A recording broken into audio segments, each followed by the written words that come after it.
envisioning the Thomas test without having somebody walking through it, okay?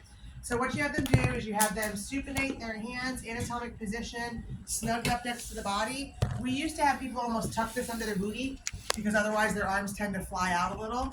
So you can tuck it under the booty just a little bit to keep their hands in, all right? And then I'm measuring from the posterior acromion to the table, and you really want that around 2 to 3 finger widths.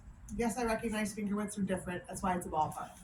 All right, and then I can kind of push here a little bit. And as I push here a little bit, she goes down to 3 fingers very, very easily. So we'll fake it for a minute. We do this, and I'm like, oh, dear Lord, that's 5 finger widths. This is tight. But at the moment, all I know is either pec minor, coracobrachialis, or short head of the biceps are tight. I don't know which one. So what I'm going to do is passively flex her shoulder and adduct it just a little bit. See how I did a little bit? Because watch what happens if I do a lot. I pull her arm up, and I don't want that. So I just lift it up a little and in a little. What did that do? Shorten the Shorten the coracobrachialis. If her shoulder drops down, it was the coracobrachialis that was holding her up before. Does that make sense? Mm-hmm. Same as Thomas test, right? If the knee was bent and you couldn't get the hip all the way down, but you straighten the knee, shortening rec fem, and it drops, the rec fem was holding it up. Okay? So, if I do this and go in, I'm like, nope, still 5 finger widths. Then I'm going to bend the elbow, which shortens my biceps. And if it still doesn't move, now I know it was all pec minor.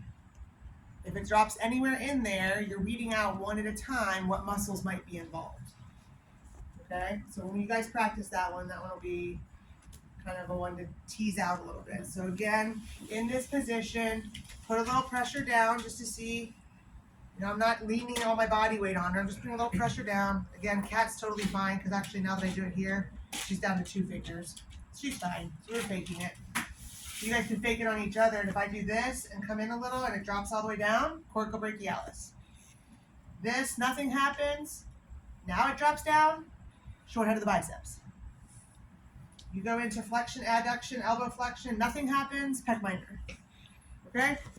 Biceps, you guys should probably go to figure out how to stretch. You just extend the elbow, right? Coracobrachialis, if it flexes an adduct, what do you need to do? Extend an Extend abduct. an abduct. So any kind of thing where you're doing extension behind you will help stretch the coracobrachialis. Pec minor, how do we stretch pec minor? We do that push down. You do the release. Yeah. We do the Yep, it's the push down or the release. So my options on this now are that pec minor release that you're welcome to revisit if your partner would like. It's not comfortable, but it's very helpful if you have an actual problem. If I want to stretch her pec minor, I'm going to say, can you sit on your hands, please? And then I can come in, I can either just do one side, or I can come from the other side.